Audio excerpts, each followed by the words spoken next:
नमस्कार, इस चैनल में आप सभी का स्वागत है। आज हम सांख्य दर्शन के बारे में चर्चा करेंगे। सांख्य दर्शन और दर्शन बहुत ही व्यापक विषय है।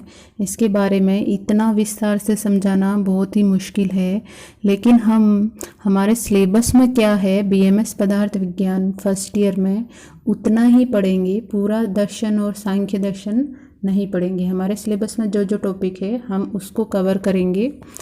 तो सबसे पहले समझते हैं दर्शन शब्द की निरुक्ति कहाँ से हुई, इसका शाब्दिक अर्थ क्या है। तो देखते हैं, दर्शन शब्द दृश्य प्लस ल्युट दो शब्दों से मिलके बना है। दृश्य धातु है और ल्युट प्रत्यय है, इनसे मिलके बना है, जिसके द्वारा देखा जाए नवीन दृष्टिकोण, अर्थात एक नवीन दृष्टिकोण जिसके द्वारा देखा जाए या जिसके द्वारा ज्ञान की प्राप्ति हो, ज्ञान हमें उत्पन्न होता हो, वही दर्शन कहलाता है। दर्शन शब्द अगर अंग्रेजी में हम देखेंगे तो दो शब्दों से मिलके बना है। फिलोसफी शब्द कहते हैं, फिलो प्लस सोफिया। तो फिलो का अर्थ होता है ज्ञान और सोफिया का अर्थ होता है अनुराग। अनुराग यानी प्रीति या प्रेम, यानी कि ज्ञान से प्रेम या जिसके द्वारा ज्ञान उत्पन्न हो वही दर्शन कहलाता है। सामान्य रूप से दर्शनों की संख्या 9 है। दर्शनों के प्रकार 2 है, आस्तिक और नास्तिक दर्शन। और संख्या आस्तिक दर्शन 6 है और नास्तिक दर्शन 3 है। आस्तिक दर्शन जो 6 है इस प्रकार से है: न्याय दर्शन, वैशेषिक दर्शन, योग दर्शन, मीमांसा दर्शन, सांख्य दर्शन और वेदांत दर्शन। न्याय दर्शन के जो प्रवर्तक है वो गौतम है। वैशेषिक दर्शन के प्रवर्तक कणाद है। योग दर्शन के प्रवर्तक आचार्य पतंजलि है और मीमांसा दर्शन के प्रवर्तक जैमिनी है। सांख्य दर्शन के प्रवर्तक आचार्य कपिल है और लास्ट है वेदांत दर्शन। वेदांत दर्शन के प्रवर्तक आचार्य बदरायण है। इसी तरह से नास्तिक दर्शन 3 है। नास्तिक दर्शन 3 जैन, बौद्ध और चारवाक। जैन दर्शन के प्रवर्तक भगवान महावीर है, जो 26वें तीर्थंकर हुए और इसे तत्व मीमांसा भी कहते हैं। बौद्ध दर्शन के प्रवर्तक गौतम बुद्ध है, इसे प्रमाण मीमांसा कहा है। और चारवाक दर्शन के प्रवर्तक आचार्य चारवाक है, जिसको मीमांसा दर्शन भी कहते हैं। आज हम पढ़ेंगे सांख्य दर्शन। सांख्य दर्शन के बारे में विस्तार पूर्वक पढ़ेंगे। हमारे सिलेबस में क्या क्या है वही चीज़ें हम पढ़ेंगे। सांख्य दर्शन के प्रणेता या प्रवर्तक आचार्य कपिल है और इसको सम्यक ज्ञान या विवेक प्रधान दर्शन भी कहा है। सांख्य दर्शन का जैसे कि शाब्दिक अर्थ होता है संख्या। संख्या शब्द से हमें इसका अर्थ लेना चाहिए।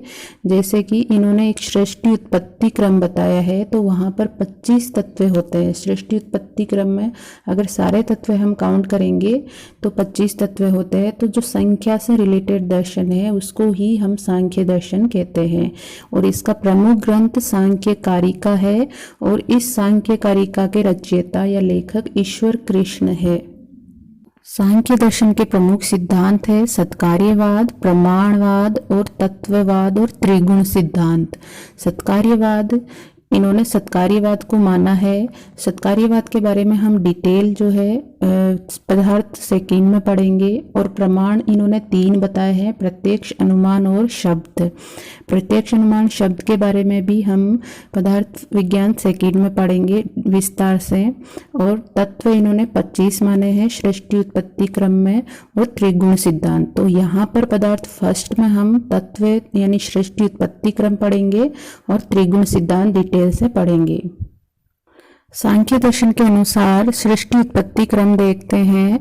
सृष्टि उत्पत्ति क्रम में आचार्य ने बताया है प्रकृति और पुरुष मिलके महत यानी बुद्धि की उत्पत्ति होती है और बुद्धि से अहंकार की उत्पत्ति हो रही है। और अहंकार के 3 प्रकार बताए हैं, सात्विक अहंकार, राजसिक अहंकार और तामसिक अहंकार। फिर सात्विक अहंकार और राजसिक अहंकार के मिलने से एकादश इंद्रियों की उत्पत्ति हुई है। एकादश इंद्रियों के अंदर पंच ज्ञानेंद्रियां, पंच कर्मेंद्रियां और मन आता है।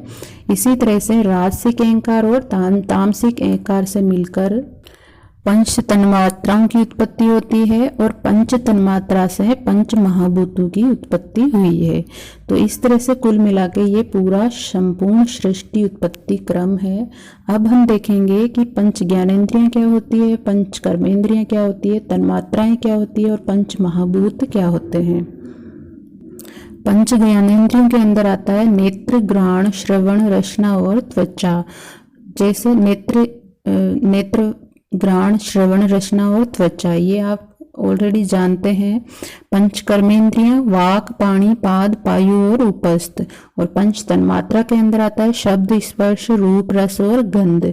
जबकि पंच महाभूतों के अंदर आता है आकाश, वायु, अग्नि, जल और पृथ्वी। इन पांचों को मिला के पंच महाभूत कहा है, जिसकी डिटेल हम विस्तार पूर्वक पढ़ चुके हैं।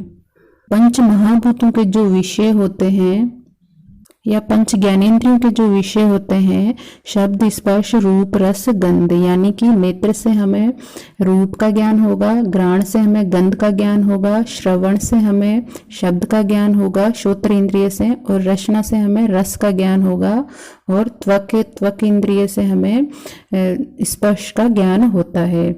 इसी तरह से पंच महाभूतों का डिटेल हमने विस्तार पूर्वक पढ़ लिया था। पंच कर्मेंद्रियों के कार्य देखेंगे। वाक का कार्य, वाक यानी बोलना। पाणी यानी हाथों का कार्य होता है आदान प्रदान करना। पाद का कार्य यानी चलना फिरना। पायु और उपस्थ यानी कि मूत्रेंद्रिय और गुद।